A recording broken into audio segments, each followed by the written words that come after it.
limited space.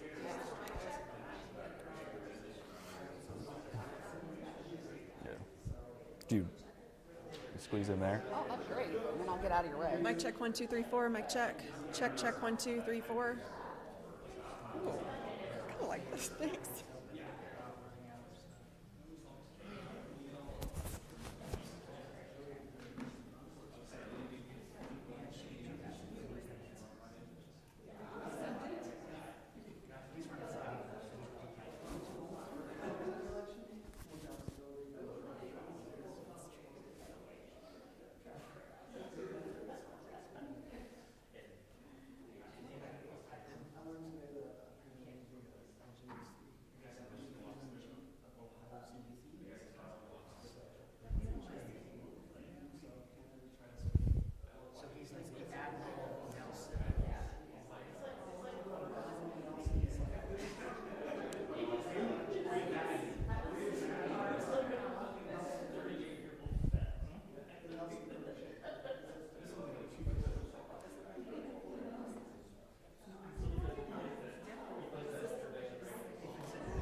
Morning, everybody.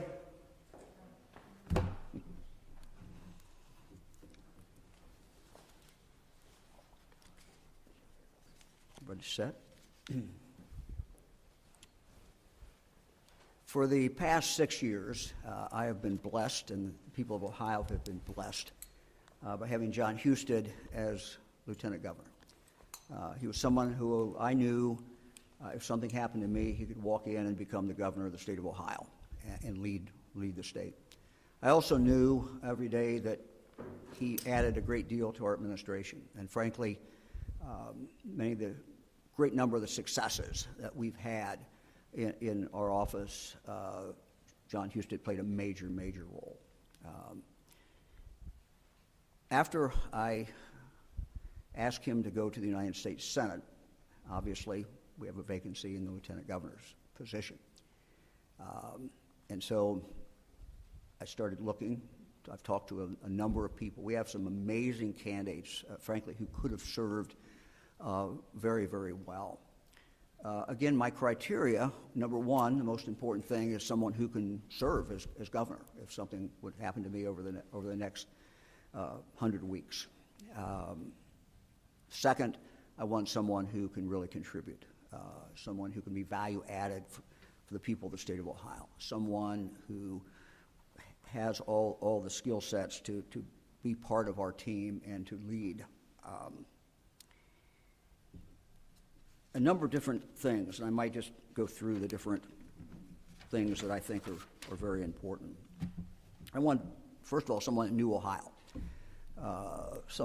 This is a complex state. This is a state of city-states, but it's a rural, 70 of our counties are rural, just a very, very diverse state, fascinating state, great state. But it takes a while to get to know the state. So I wanted someone who knew the state. I wanted someone whose judgment I felt was very, very good. I want someone who was a leader, someone who is used to making decisions, someone who listens, weighs the different options, and then comes to a conclusion. I want someone, frankly, who shared Ohio values, my values, Ohio's values. Someone also, though, who could pull people together. One of the requirements, I think, of a governor is someone who can work. Don't always succeed, but at least work to try to pull people together. I want someone who kind of shared my vision for the state of Ohio, and that is that we want everyone to live up to their God-given potential. I want someone who would focus on education, someone who would focus on workforce. Those are really the two areas that we will continue to focus on and put the most emphasis on for the next 2 years. I want someone who understood, as I said, that workforce development. I want someone who understood the connection between career tech, between business, and between education, and had worked in that field. As I said, there are many, many, many good candidates. 9 days ago, a week ago Saturday, Fran and I went to Northeast Ohio, went to the home of Jim Tressel and his wife Ellen. We met with Jim, and I asked him if he would serve as Lieutenant Governor of the state of Ohio. I'm pleased to say that he told us yes, and today I will be sending his name to the Senate and to the House. I'll be sending the name of Jim Tressel. I'll be nominating him to be Ohio's next Lieutenant Governor. I first met Jim a number of years ago, but I really got to know him when he became president of Youngstown State. And I've worked very closely with him and observed what he's done and has seen the reaction in the Mahoning Valley among the leaders to him. He knows how to pull education in together and to reach out to the business community. He understands that education, part of the education job is to educate young people.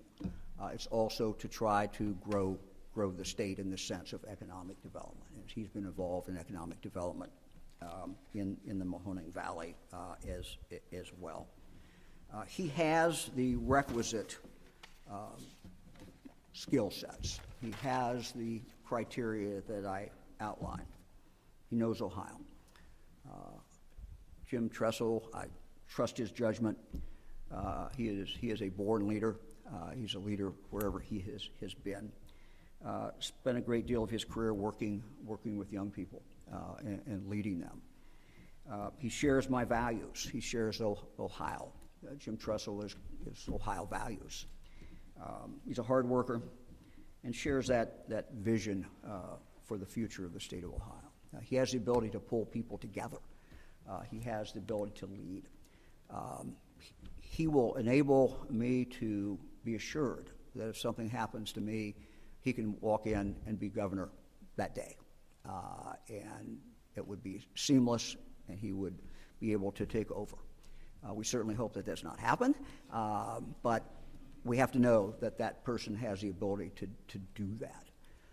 Second, his background in education, his background in workforce development, his background in economic development, all bode very, very well. He's going to do a number of things in our administration, and we'll be outlining those in the days and the weeks ahead. But certainly, he's going to be involved directly with education. He's going to be involved with workforce development and how those two come together.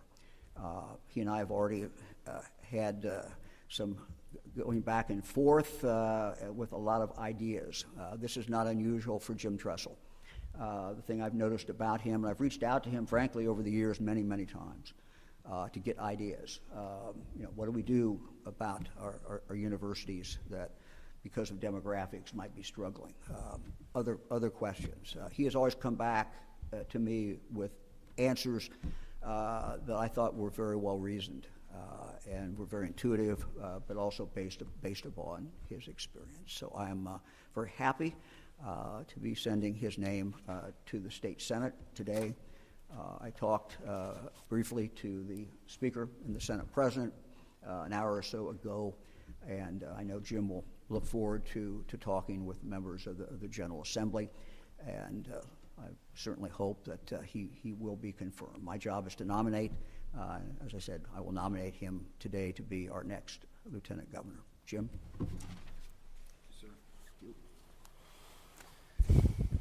Thank you so much, Mr. Governor, First Lady.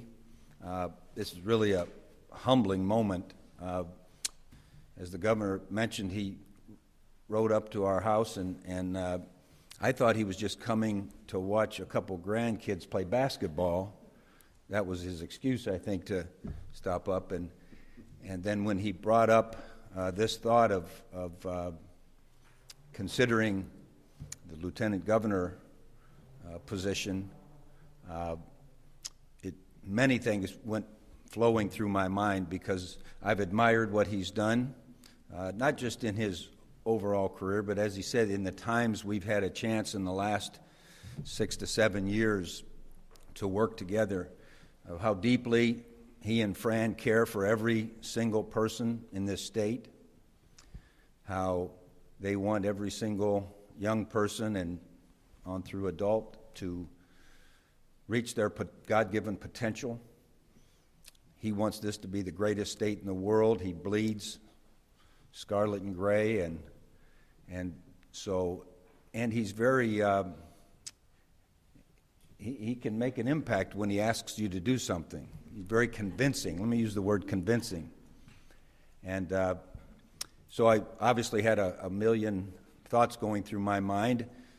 A year ago, February, I retired as the president at Youngstown State University, and I've told many people that I've flunked retirement so far and have been really, really busy, but it's been on fun things, important things. And when he brought up this thought, I said, well, obviously I need to talk to Ellen. And so she happened to be down south playing a little bit of golf, and so I got to her later in the day, and I said, Ellen, you're not going to believe this, but the governor thinks that we'd be capable of being helpful and wants us to consider this. And she said, it sounds like God has more work for you to do. And we owe just about everything in our blessed lives to the state of Ohio. And she said, if the governor thinks you can help in the state of Ohio, we should consider it. And I always, Dom, I always do what Ellen says. And so we began the conversation, and we had worked so much on education things because I'm an educator. That's just what I was trained to be, and that's what I'll be till I die. And we talked a lot with Jobs Ohio and the economic development regions and so forth about all these wonderful opportunities that they've created for our state. I mean, this probably is not a greater moment in our state than we've had in hundreds of years with opportunities. And we really need to do a good job of getting that workforce to execute those opportunities, to find out what it is we need to do to take advantage of them. And so that was one of the things that the governor talked a little bit about, and we also talked a little bit about something going back to our childhoods. We grew up when they had the President's Council on Fitness. And he said, one of the things I haven't gotten done yet is talked a little bit about a fitness in that type of thing. He said, maybe we should do that. And then just the conversations went on. And so I know there won't be any lack of things to talk about and think about and work on. I'll have a lot of learning. I don't know this world particularly. Fortunately, I believe in our governor and what he believes in. And my first job is to go to school on that and then see if I can evolve and try to make a difference in the state that has been so special to us. So again, I thank you and Thanks, Jim. appreciate it. Thank you Very much.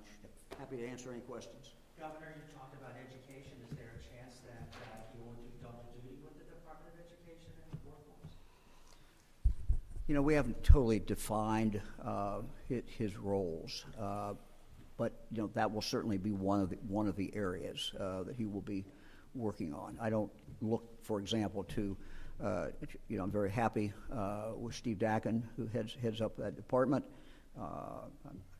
and as far as K through 12, and I'm not going to change that, but he's going to be, I think, very, very valuable to us.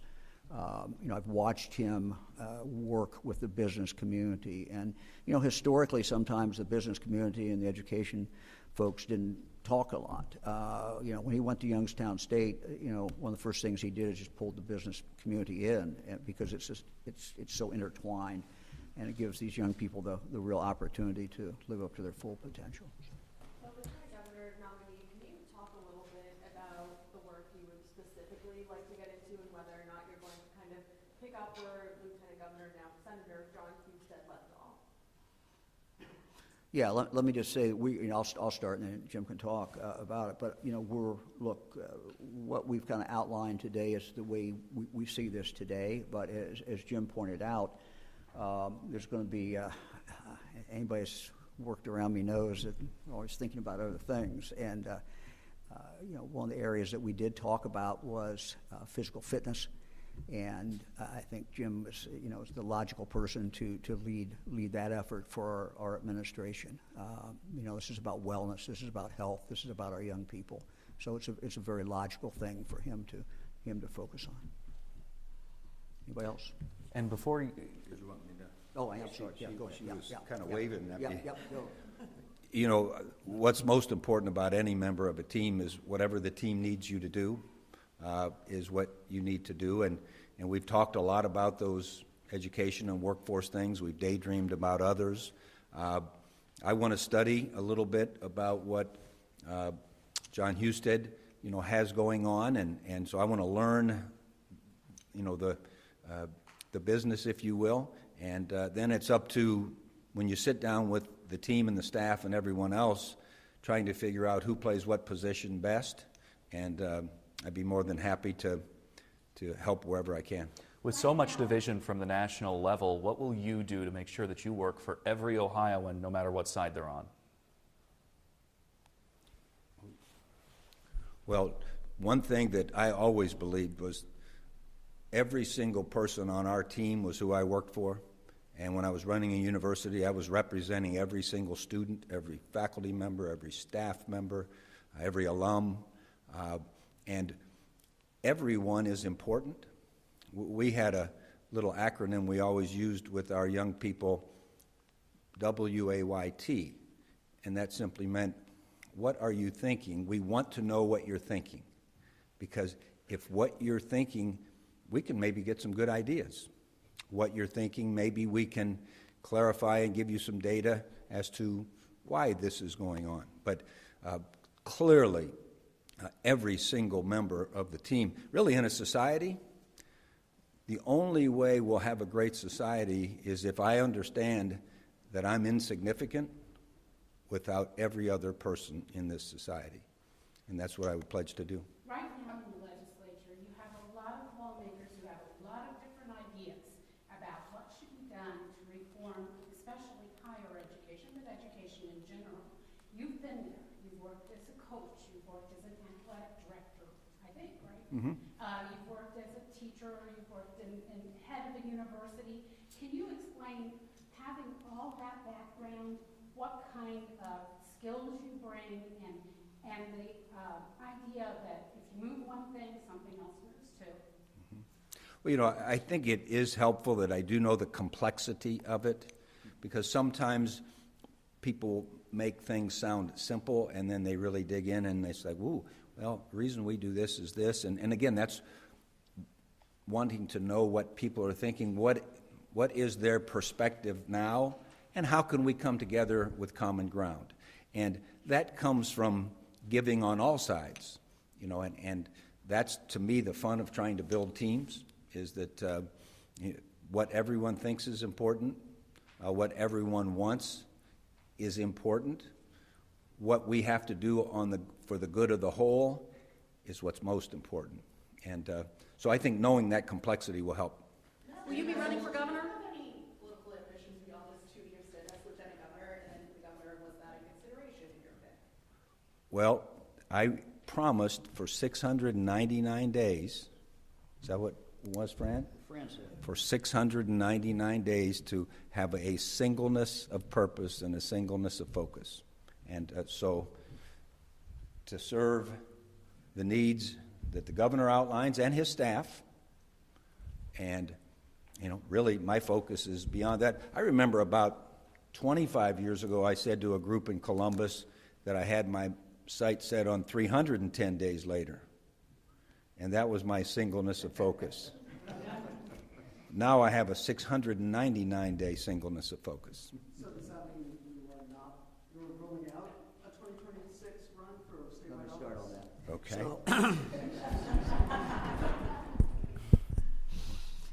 We've had no discussion about that. I asked Jim to sign up for a little less than 2 years, and that's what he's agreed to do. So I think that's been our focus. We've had no discussion about anything else. That's what we've been talking about. So. You like football, right? What do you make of... You could call me Jim, by the way. Okay, Okay. Jim.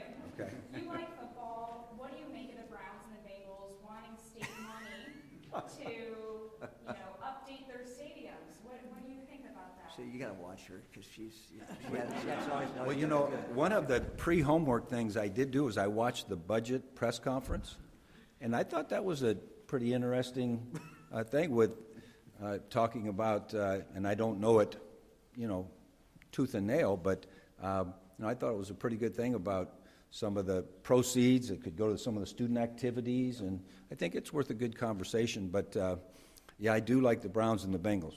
Yep. So I would also say that, speaking of that, when you look at that plan, under our plan at least, we'll see what the legislature wants to do, but under our plan, a significant amount of this money would go K through 12. And I think, Jim would certainly, if the legislature agrees with that, he certainly would be involved in us putting a plan together.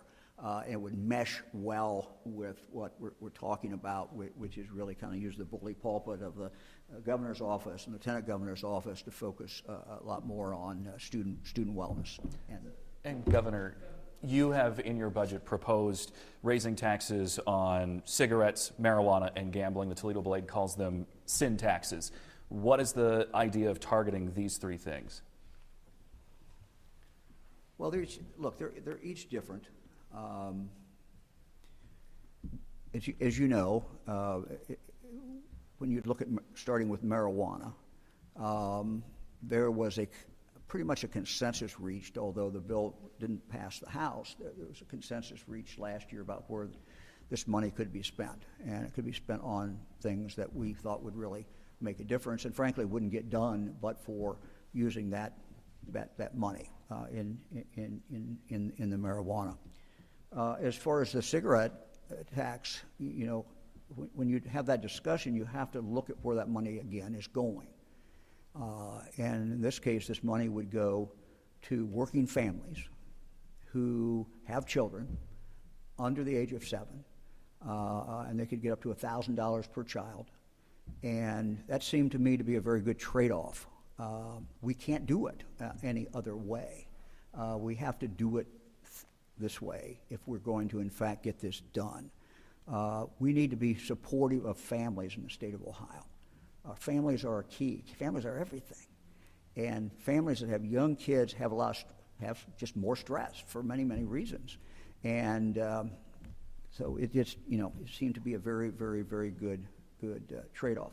Sports gaming, again, we wouldn't be the highest state in tax, and it's not a tax against the gamblers. It's not a tax against the citizens who are legally betting. It is a tax against with these companies, and still we would not be the highest state in the union. And using that money to do something that we have done for over 50 years, and that is the state government, the taxpayers of the state have put money into stadiums and ballparks. And quite candidly, anybody thinks that there'll ever be an end to that. This would make sure that we have a dedicated fund and that we're not taking this money out of the precious general fund. The general fund has to be focused on education. The general fund has to be focused on mental health. The general fund has to be focused on addiction and children's services, all of these things. And so that's why we did this. And it's easy to round it off and say, well, you got 3 sin tax. Well, that's all true, but you have to look at each one, and I think you have to make a decision. Is it the right thing to do to raise this money and raise it in this way, and the good that will be done with that amount of money? Because those things are not going to get done but for those fees, we'll call them, or taxes. So anyway, who else? How did you decide where to direct that marijuana funding, and why did you eliminate the community focused fund? Look, this was a consensus that was reached by leadership last year. We looked at the needs of the state of Ohio and where those real needs were. And look, we all want more money to go back to the local communities, but frankly, that was almost a lottery in the sense that some got money, some didn't get money, and it would have been nice to be able to do it, but we also have jails that need to be dealt with. We have police training. We need to be the first in the nation in regard to police training. No one thinks about police training until there's a tragedy. No one thinks about police training until something happens and say, oh my God, how'd that happen? There is no substitute for police training, and there's no substitute for scenario-based training that's real.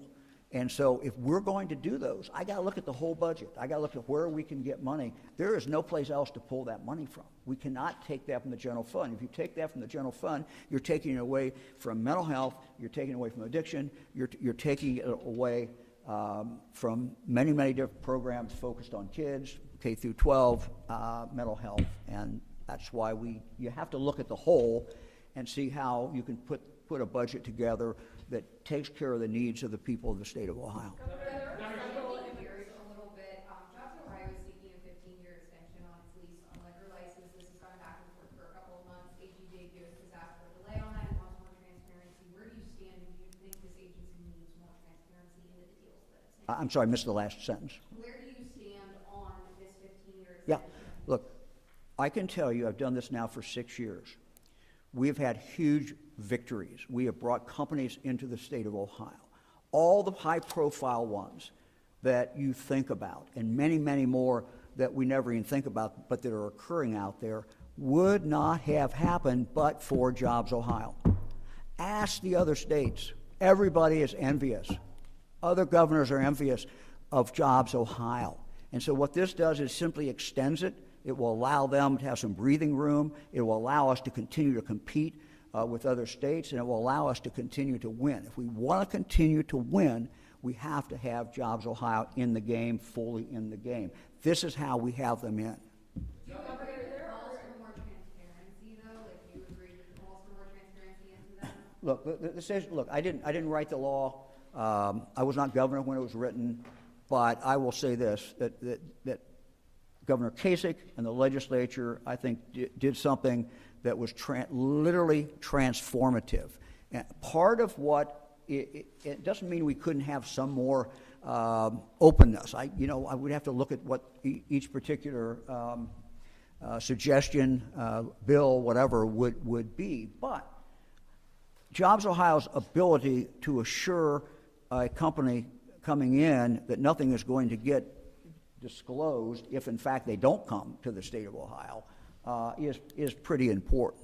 If they do come to the state of Ohio, it's disclosed. You all write about it. It's disclosed because Jobs Ohio puts it out there, and we put it out there for the economic development about what we're paying, what the deal is. So we're always open to more ideas. There are a number of immigration-related bills being introduced at the state. No, I'm sorry, number of what? Immigration-related bills being introduced at the state house to pull funding from so-called sanctuary cities to require immigration status to be disclosed. The idea is even floated of allowing ICE or requiring that ICE goes to schools. What's your take on these sorts of bills? Look, I don't always comment on every bill that's introduced. These bills I haven't really even looked at. Look, we are going to follow the law. This is Ohio is a law-following state. We're going to follow the law, and we'll take a look at what these bills have to say. I would just say again, as you've heard me say before, this is nothing new. In regard to legal immigrants, Ohio, you should come to Ohio. We need you to work. We always need people who are willing to pull the wagon. We always need people who are willing to work and roll up their sleeves and make our economy move and do things. We want those people who are legal to come into the state of Ohio. And that's, I will continue to say that. That's very, very important to our future. I long for the day, and I think it will come, when the southern border is taken care of, and we don't have to have this craziness that goes on at the southern border today. At that point, I think it will be time, if I can step out of my lane a little bit, and it's time then for Congress to look at, what do we want to do in the area of legal immigration? What kind of laws do we pass, and who do we allow in that's benefit to the United States? Who should be coming in legally? We've not been able to do that or have that conversation for a long, long, long time. I was in the House of Representatives in the mid-'80s. I think the last time a major immigration bill was signed by, in that case, Ronald Reagan. It was a Democrat bill. Democrats controlled the House and the Senate. They passed the bill, and Reagan signed it. So I long for the day when we can take immigration off the table as a partisan issue. That probably is not going to happen until the southern border is, in fact, taken care of. Governor, you and John Houston came in with extensive state government experience. Jim Tressel has a lot of valuable experience, I'm sure, but it's not state government experience. Can you just talk about why you're confident you can do the lieutenant governor job and possibly your job 500 or something? Look, if you look at John Houston, if you look at John Houston, if you look at Jim Tressel, they have different backgrounds. But they're both extremely valuable, and the assets that they have, the skill sets that they have, the life experiences they have. This is a pick that I felt was very important. As I said, we want someone who could take over if something happens to me, but I also want someone every single day who is working and come up with ideas. And this is a guy with ideas. Jim Tressel has ideas. I can guarantee you that. And the discussions I've had with him for many years. And they're thoughtful, and they're based upon what he's seen, what he has learned. That's what I want him to bring to the table for us every single day. And to me, that's just extremely valuable. Would be extremely valuable to the people of the state of Ohio. Governor, there was a lot of speculation leading up to this announcement that Lydia Mahalik would get the appointment. How seriously did you consider her, and what led you to nominate Mr. Tressel? Yeah, Lydia Mihalik would have been a great lieutenant governor. She has a great future. She is very highly talented, very, very motivated. She's done a great job for us. I could say the same thing, frankly, about Andy Wilson. He has been a phenomenal person in the whole area of security, the whole area of the crime challenges that we have. I could go through other members of the cabinet, some of them whose names have not been mentioned yet, so I won't do that. But we had a number of great people in the cabinet. Every one of them who expressed an interest to me could have served and served very, very well, and would have brought different assets to the job. We also had people, frankly, outside the cabinet who we considered and talked with, and many of them would have been very, very good as well. Was Vivek Ramaswamy ever a consideration? I'm not going to get into the names because then we just go on and on. So. Have you ever considered holding elected office like this before? And it sounds like it might have been a surprise when the governor asked you about this a week ago. So was it? Oh, it was a surprise for sure. But I've always enjoyed working with the decision makers in the state. I was in public universities for 46 years, and I've really enjoyed working with the legislators. I know a lot of the legislators even today. They've been great difference makers. I've worked with the governors. I've worked with kind of the unseen group, the governor's staffs, who are really outstanding.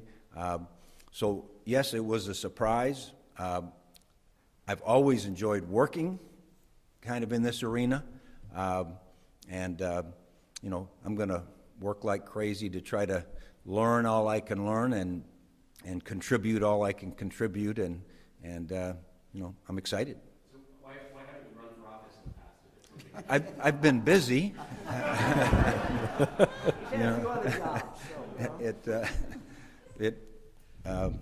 No other reason than that. Which do you think is a tougher job, being football coach or lieutenant governor? You have to ask me. Yeah, I don't know the answer to this second one. I do know it was harder being a college president than a coach because of the enormity of all that you feel responsible to.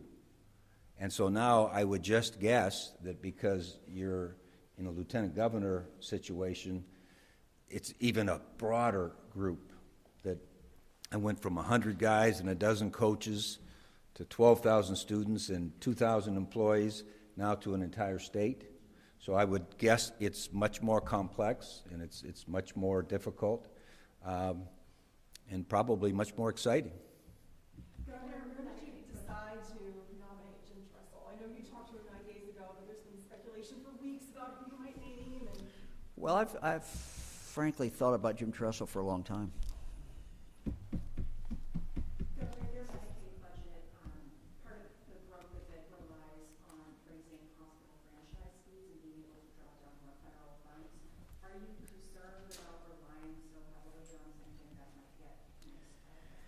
Well, I think we take the world as we find it, and I've learned that it's probably not a good idea to be afraid of doing something because a future Congress might change something. I think we take it the way it is today.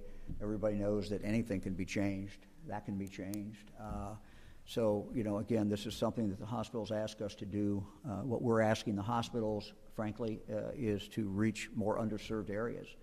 We're asking them to reach out to our rural areas of the state that are not covered as well as, frankly, they should be covered. We made some progress. We've been able to do some things, but, being able to have this money, that's the part of the deal is that they will reach out and cover many of the areas, the communities, whether they're in the urban area or the rural area, that are not being covered. And they've assured me that they can do this with this additional funds. And so that's why, I've endorsed that, and I think it's the right way to go. President Trump. We have to serve all our citizens in the state of Ohio, and health care is just vitally important. Coach Tressel, are you okay with Ohio losing to Michigan when it comes to marijuana sales? Coach Tressel, that's like 3 eras ago. No, I'm not good with that in any arena. Governor, President Trump over the weekend announced tariffs on foreign steel I'm probably and not going to aluminum. comment on this, but go ahead. In your eyes, what will that do for Ohio's remaining steel industry? Well, we're certainly looking at that. We're certainly looking at different announcements that have come out of the White House, and sometimes we get clarification. And so anyway, we're looking at all those things. So. Anybody else? Okay. Thanks, everybody.